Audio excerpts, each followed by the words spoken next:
অত্যাবশ্যকীয় সামগ্রীর দাম বৃদ্ধি করা চলিব। অত্যাবশ্যকীয় সামগ্রীর দাম বৃদ্ধি করা চলিব। সরকারে আরোপ করে পৌর হিট রেট প্রত্যাহার করুক। সরকারে আরোপ করে পৌর হিট রেট প্রত্যাহার করুক। বিজেপি সরকারের মূল্যবৃদ্ধি রোধ করার নির্বাচনী প্রতিশ্রুতি পালন করুক।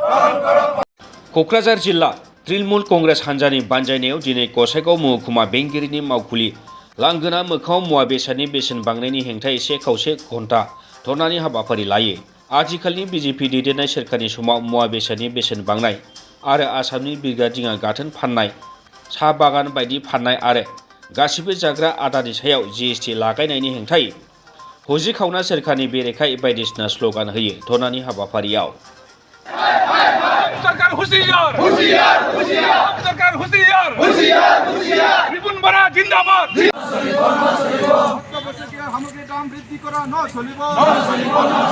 लोगोसे मुवा बेसादनि बेसेना आथिखालनि बायदिनो अख्रां नांगा जाबाय थायोब्ला आसाम तृणमूल कंग्रेस कमिटिया गोख्रों सोमावसारनायनि राहा लागोन होननानै फोरमायो क'क्राझार जिल्ला तृणमूल कंग्रेस लाइमोन दालायनि आफादगिरि रहितन नार्जारिया।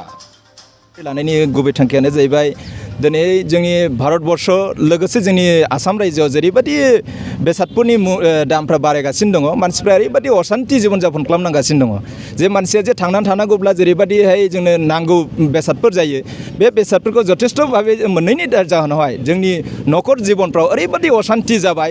सोरनिबा बेबायदिनो न'खराव नांलाय खमलाय हयथ' बानलु थाव बानलु संख्रि गैयिनि खारन बेसादफोरनि दामा बारा जाबाय।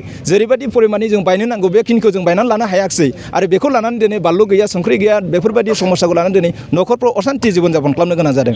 नाथाय दिनै सरकारनि खामानिया जाहैबाय मानब जीवनखौ मानसिनि जीवनफोरखौ बोरैहाय मोजाङै फोथांनानै लाखिनो हायो, बयनोबो मोनसे थांनानै थानायनि राहा लामाखौ मोजाङै थांनानै थानायनि सुबिदाखौ होनो हायो, बे मोनसे सरकारनि मोनसे थांखिफोर आरो बेफोरनो जाहैबाय सरकारनि खामानिफोर। नाथाय दिनै सरकारा दिनै जोंखौ जेरैबायदि दैदेनगासिनो दङ बेफोरखौ नोजोर होयोबा दिनै जोङो जनसाधारना जायफ्रा निम्न श्रेणी गरिब दुखिया श्रेणीनि मानसिफोर दं बिसोरो थांनानै थानांगौआ गोब्राब जानानै फैदों।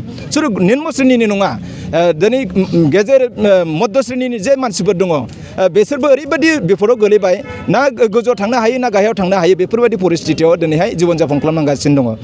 थ' ओंखायनो दिनैहाय जोङो बे हाबाफारिखौ लानाय जादों जेन' सरकारा जेरैबायदि गावसिनि इच्छा मथे बेबायदिनो टेक्सफोरखौ बारायनानै जों पाब्लिकफोरनि सायावहाय अत्याचार जे खालामगासिनो दं, बे अत्याचारनिफ्राय बेखौ बोखारना लानांगौ बा गासैबो टेक्सफोरखौ जेसे हायो गाहायाव लांनानै मानसिफोरखौ मोजाङै थांनानै थानायनि राहा लामाखौ जेन' होयो, बेखौ जों आसाम तृणमूल कंग्रेस तरफनिफ्राय जोङो दाबि खालामदों। जोंनि बे हाबाफारिया गासैबो जोंनि आसामावहायनो मोनफ्रोमबो जिल्लायावनो बे हाबाफारिखौ लानाय जादों।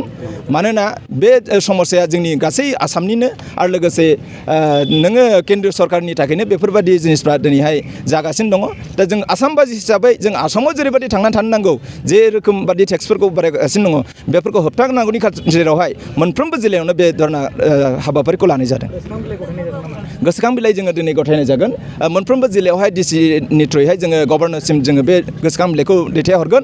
नाथाय जोङो ST सिभिल महकुमापति बिथांनि थ्रुनि गेजेरजों जों गभर्नरसिम जोङो गोसोखां बिलाइखौ गथायनाय जागोन।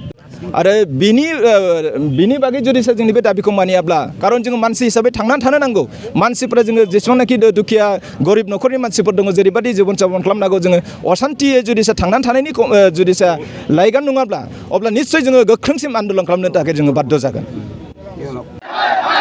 सरकार होशियार होशियार होशियार सरकार होशियार होशियार होशियार रिपुन बरा जिंदाबाद।